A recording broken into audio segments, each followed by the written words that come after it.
1, 2, 3, 4. Screen time, screen time, screen time, screen time. It's my screen time too. Screen time, screen time. Hello, and welcome to It's My Screen Time Too, the podcast where two moms review the best and worst in children's programming, from Netflix reboots and YouTube shorts to Disney classics and Pixar blockbusters.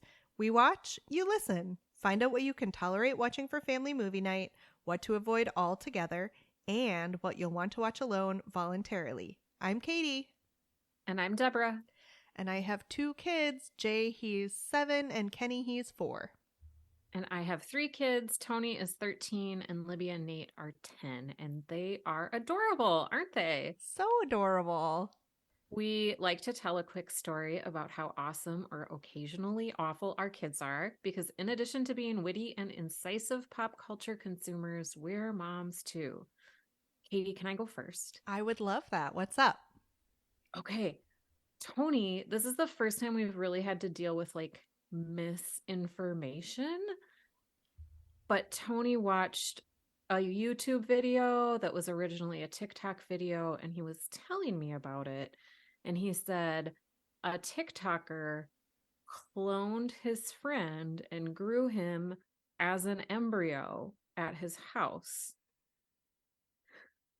And my face looked like your face right now. I was like, I think I would have read about this in the newspaper if this was real. Like, let's take a look at the video. And we had to like break it down a little bit. It was meant as a joke. This TikToker licks like a statue in a public park, and then this other TikToker like swabs it and then uses stock footage to show like lab equiment, like the DNA spinner, which I'm sure is the technical term for it. Yep. And then shows like a still photo of like, it cannot possibly be a human embryo, but like an embryonic creature in a vial of like formaldehyde. So it's just like, I can tell he's just grabbed stock footage from somewhere, Creative Commons maybe. So I explained that and like how it wasn't possible to clone a person from like swabbing a statue in a public park with a Q-tip. And I think I got through, but oof, that made me kind of exhausted for the future of humanity. Yeah, because that was relatively harmless in terms of the information it was conveying. Wow. But honestly, I got punked by that Pope coat. That I what? thought that was real. There was like an AI generated image of Pope Francis wearing this like ridiculous Stay Puft Marshmallow Man type down coat. And I saw a picture of it, and then I heard later on a podcast that it was AI generated and not his real coat. Oh, man, that's just disappointing. I know. So that wasn't really a cute story, but it was a parenting story. And maybe the most intense thing I've done in the last couple days. Yeah, I mean, it really is a glimpse into my future. I mean, information literacy, man. It's important. All right, cute kid story. Are you ready? I forced Jay to go on a walk around the neighborhood with me yesterday morning because they had off school for parent-teacher conferences. And Jay, like I said, 7 years old, he held my hand through the whole walk voluntarily. And it was one of those wonderful things where I was just loving it as it was happening. And I simultaneously knew that it probably wouldn't happen very many more times. It was very sweet. Oh, I love it. Yeah. That is really adorable. So let's talk about kid-appropriate movies, which is what our screen time in the news topic is today. We read a post by Matt Singer on ScreenCrush, published March 20th, titled, "Why Are There No Movies for Kids in Theaters?" So all he wanted to do was take his daughter to the movies, and there was just nothing suitable in theaters. And then he writes about how he posted on Twitter about it, which he admits was a mistake. And he got all sorts of criticism, like, what are you talking about? There's a new John Wick movie. There's Creed 3, Shazam! Fury of the Gods. So what was he thinking? There was plenty for kids to watch, but his daughter is 5. She's not ready for that type of content. And I have complained before on the podcast about the lack of G-rated movies, period, much less in theaters. So I totally feel for this dad and his interest in like going to the movies because it is a fun experience, but also wanting to take his daughter to something that's age appropriate. I also want to say, welcome to the momverse, Matt. Yeah. This is what happens if you mention anything parent related on social media. Like, you just get burned. Yeah. Yep. Because it makes other people feel good to criticize you. And he points out that there's a huge difference between a movie being not objectionable and appropriate, which I feel like is a great distinction, because sure, there are movies that don't have like a ton of violence or whatever, like a lot of swears, but it's still not really appropriate for a 5-year-old. And I thought this was interesting and also kind of dovetails with something I listened to. The New York Times Daily podcast had on critic A.O. Scott talking about why he's quitting film criticism. Did you listen to that? I did, yes. Yeah, and it's like the same reasons why Matt Singer could not find a good movie. Like, the superhero movie phenomenon has kind of tamped down creativity for maybe smaller budget films that are less likely to hit like the very profitable 4-quadrant movie going demographic. And streaming, I mean, we love to be able to watch movies in our homes, but that also means that there's less being released into movie theaters. And Singer does say that Puss in Boots was in theaters, but he'd already taken his kids to see it. He didn't want to see it again. His kids weren't excited about seeing it again.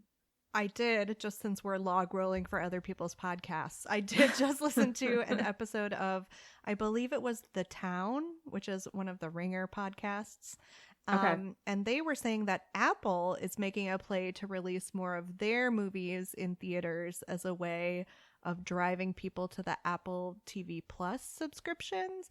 So there's a chance that we might see a tiny break from just the wall-to-wall dominance of sequels and superheroes and things aimed at teenage boys, which would be good for families, would be good for, grown-ups. Right. And I totally understand that movie distribution executives are in it because they're supposed to make a profit. And they think that maybe a G-rated movie or more PG movies wouldn't sell as many tickets. But I think if you put it in a theater, parents of 5-year-olds are going to buy the tickets. I think, too, it's got to have something to do with the desirability of certain weekends for getting box office money. Because, like, if you think we have at least 3 big studios making at least one children's movie per year. So it would be nice if they could at least stretch it out and we would maybe get one per quarter. But the way the calendar works, it's like, oh, well, we want them all to be stacked at Christmas time or at 4th of July, Yeah, and that's one thing Singer left out of his piece, was that March is generally a slow time for new releases. And we're recording this the end of March. His article was published in March. It's not Oscar season. Yeah. Then again, I mean, and I say this as a complete novice who doesn't know anything about it, but if you had like a smaller movie that was rated G and wasn't like expected to make a big splash, like maybe, yes, release it at this time. Yeah, totally. I don't know. I really felt this because I took my kids to Dallas for spring break last week, and the weather was supposed to be not good. So I was looking for indoor things. We hit up museums, but I did look at the movies thinking maybe we would go to the movies one day if the weather was really crummy. And it was exactly this problem. The same slate of movies. Puss in Boots was the only one. And my kids just watched that on streaming with their dad because I have zero interest in Puss in Boots, as I said on our social media channels. And there was really nothing else. I've not seen the Shazam franchise. Kevin assures me it's on like the goofier end of the superheroes and maybe a little less of the overt violence, which maybe could be okay for Jay, but Yeah, not he's Kenny. still pretty young. No. Yeah. So we didn't go to the movies. All right. Well, thanks for indulging me in complaining about the state of children's movies in theaters. Of course, anytime. I did just want to append a funny statement because we were talking in our last episode about having to scroll through a million different streaming services just to find the thing we wanted to watch. Mm-hmm. And because I was with my parents and my kids in Dallas over spring break, my dad is always suggesting that we watch really, really old shows, old kid shows, kind of the sort that we would be watching at Nick at Night growing up. Mm-hmm. Okay. Yeah. So he really wanted to watch Flipper, which is about a crime-solving dolphin, and this show called Sea Hunt, which is about a scuba diver who also contributes to crimes being solved. And so I had to go through all the streaming networks. I don't know why it didn't occur to me to go to YouTube first, but for whatever reason it didn't. And we couldn't find it, getting really frustrated with all the different interfaces, and finally having to end up on YouTube, which I hate because after watching that episode of Flipper, it was like, don't you want to watch Minecraft playthrough videos? That is funny. I haven't thought about Flipper in like 300 years. It's bad. I'm sure it is. First of all, the dolphin was probably mistreated. I don't know that for a fact, but it seems to track with the time period. But he just does the same thing. There are only so many things a dolphin can do to help solve crimes. Mm-hmm. Right. That was definitely somebody liked Lassie and was like, Lassie, but a dolphin. Mm-hmm. Right? Yeah. And the little boy who plays Flipper's friend is often without a shirt because it's a water show. And he's super freckly. And the whole time I just kept thinking about how he probably wasn't wearing sunscreen. Well, probably not. Okay, so shall we get into today's topic? Sure. Today we are talking about the recent Netflix release, The Magician's Elephant. It is a computer animated film released on Netflix on March 17th, 2023. It was directed by Wendy Rogers, who comes from the world of visual effects. She actually worked on the latest Puss in Boots movie in addition to the original Shrek. It was written by Martin Hines and based on the 2009 novel written by Kate DiCamillo. DiCamillo has written such classics as Because of Winn-Dixie, the Mercy Watson series, and The Tale of Despero. So she's very loved in the field of children's literature. So it's exciting to see another big screen adaptation of hers. The animation was done by Animal Logic, an Australian animation and visual effects studio. There were all sorts of big names in the voice cast, including Mandy Patinkin, Brian Tyree Henry, Asif Manvi, Miranda Richardson, and Benedict Wong. I cribbed the summary directly from Wikipedia because I had not watched the movie when I wrote this. I've obviously watched it now, but it was just so deliciously vague that I have to read it. So the Wikipedia summary is, quote, Peter is searching for his long-lost sister Adele. A fortune teller tells him to find a magician with an elephant. Which, like, if you knew nothing about this property and you just read that summary, what would you even think? It's just like magnetic poetry. It doesn't make me want to watch it. Not at all. No. But that said, why did we pick it?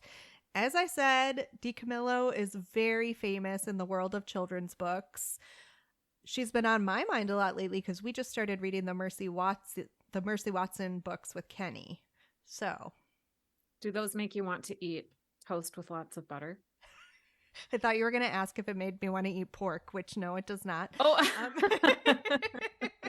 Isn't that one of Mercy Watson's favorite things to eat? Yes, it does make me want to eat toast with lots of butter. It goes to the extent, listeners, if you haven't read these books, the page numbers on the book are actually little pieces of toast with the page numbers in them. It's very cute. Yeah, that's a cute series, especially for younger readers who are like transitioning to something longer than a picture book. Yes, and the pictures that are there are still very engaging. It's not just like the one token picture at the start of a chapter. So for Kenny, who's still quite young but insists that he wants to read chapter books like his big brother, but is still really of picture book age, I think they're really suitable. She also wrote Flora and Ulysses, which was a good kids movie. Oh yeah? And my favorite book by her is The Miraculous Journey of Edward Tulane. Mm-hmm. Oh, it's really, really good. Like Velveteen Rabbit good. All right, give me an age range. I would say early elementary is good Okay, maybe we can for try that it with one. Jay. Jay, yeah. And did you know she's a Minneapolis resident? No, I didn't. Oh, then Yeah. of course we have to watch this. Besides Mercy Watson, have you read other Kate DiCamillo books? Had you I'm read this one? embarrassed to say I hadn't. And I hadn't read this one either, although this one was fairly new. How about you? Had you read it? I had not read this one. Because of Winn-Dixie, I've read to my kids, and then they've read that in a couple different classes. I feel like it is a good kids book, but it's maybe a little bit too integrated into the curriculum because they're like, Oh. we're reading because of Winn-Dixie again. It's the elementary school equivalent of Albert Camus' The Stranger. Pretty How much, many classes do I have to read this in? Yeah, exactly. So I was totally unfamiliar. I didn't have anything to place like expectations upon except for other DiCamillo books that we've read. Had you watched any of her other movie adaptations? Like they did make a movie version of Because of Winn-Dixie and The Tale of Despero. I don't know about the others. We've watched Flora and Ulysses, and the kids really liked that one. That one's pretty comedic. So I got Libby and Nate to watch this with me. I liked it a lot. What about you? Did you like it? I thought on the whole it was quite charming, and I'm sure we'll get into our little nitpicky things about it, but yeah, I thought it was really sweet, a really well developed and eccentric cast of characters. Yeah. So movies or shows based on beloved book characters can be kind of a mixed bag. I'm thinking about My Father's Dragon and Pretzel and the Puppies, which we watched not that long ago. Does this one get more leeway because the book is newer? It doesn't have like decades and generations of readers setting up really high expectations? Or does it get less leeway because it's fresher in people's minds? So maybe there's more pressure to be true to the source material. I was giving some thought to this question, and I think my answer is totally different, and you can feel free to correct me on it. I just don't think you have that level of intense and mean-spirited fandom when it comes to children's properties that you do when it comes to properties for grown-ups. Because I was thinking about the Paddington movies, right? That have been very successful. Unarguably, they're great movies, but they're not, they don't hew super closely to the original Paddington story. And I don't think there's like a large contingent of people banging a drum for strict adherence to the Paddington text in a way that you have, say, people making those claims for The Lord of the Rings, or even there's this YA series on Netflix right now called Shadow and Bone that is based on a YA series that people have been, everyone just gets mad when things aren't exactly matching up with the text once they reach this age of teenagerhood, I guess. I don't know. Do you get that vibe as well, or am I totally off base? And are people really angry about Paddington?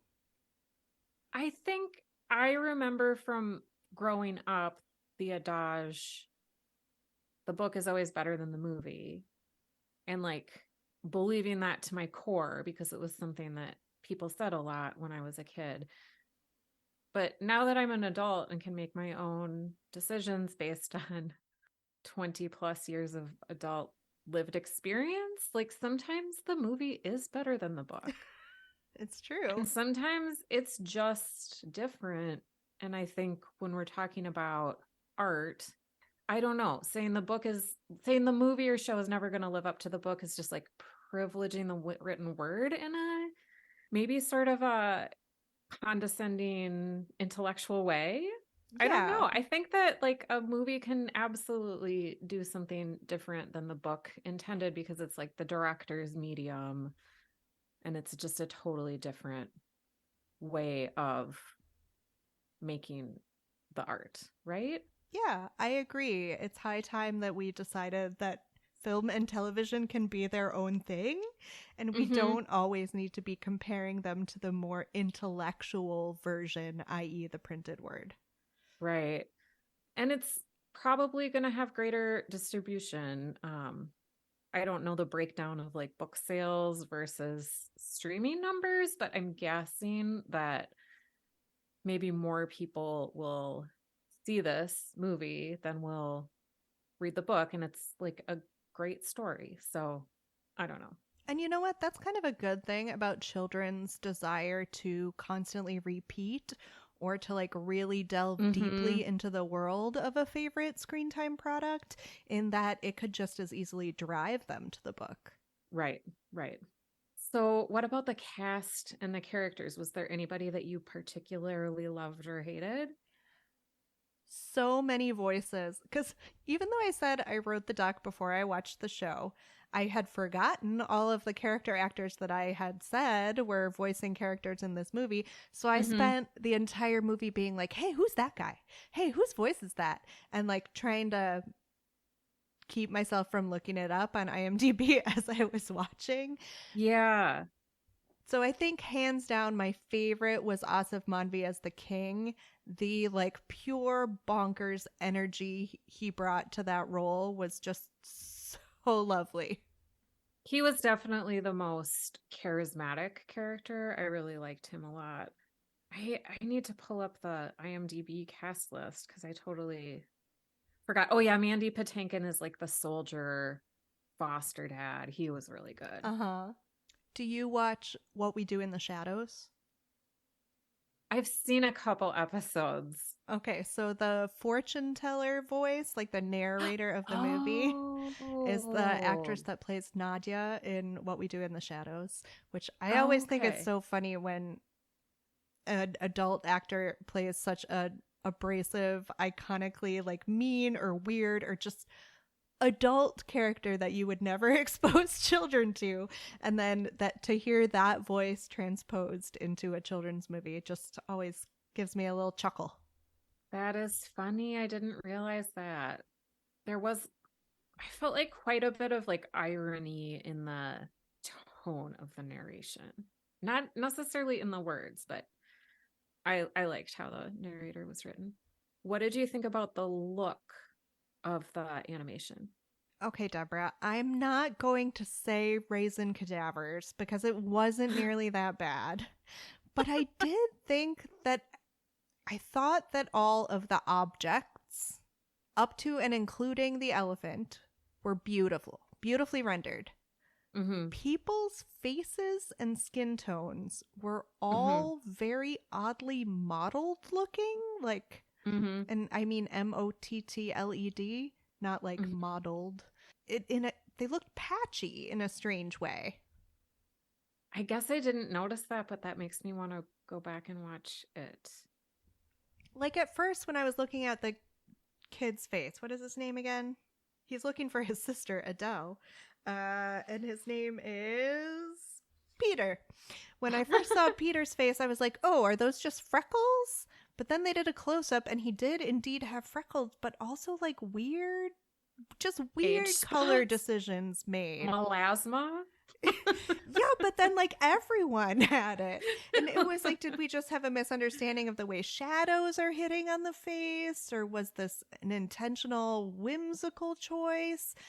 I don't know. I found it really off putting. And for as much as I like the story and I enjoyed the performances, the animation of the human characters was to me the worst part. And that's hard because that's what you're watching most of the time, right? Yeah, maybe it was the shadows because I have some notes on like, okay, so in the beginning, the narrator talks about how this village or whatever had a lot of elements of magic in it, and like it's kind of brightly colored and pastel and lots of glimmery, shimmery things going on.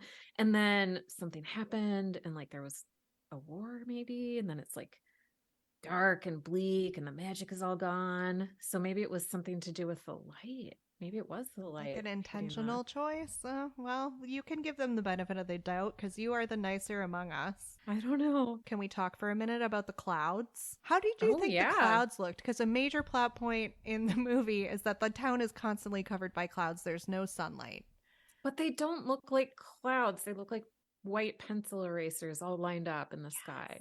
My first thought was they look like the marshmallow topping on a sweet potato casserole, like with the Oh, little yeah. marshmallows. They do. They do not look like clouds at all.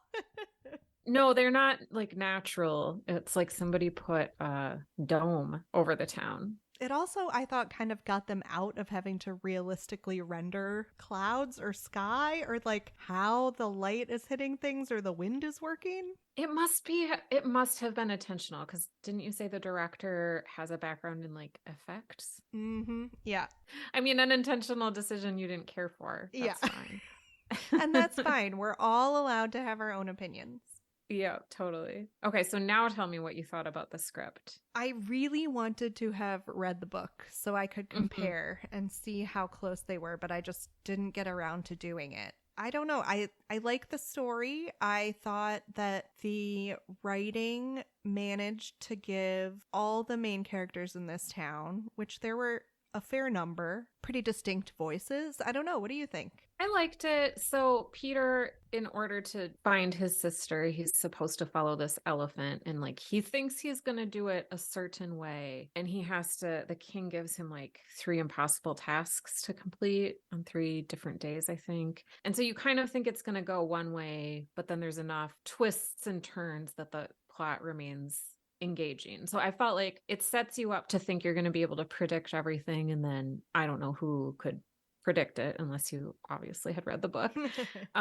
So I liked that element of being surprised and not knowing, thinking I knew where it was going and then being pleasantly surprised that I didn't know how it was going to turn out. Oh, there's also like a tragic miscommunication.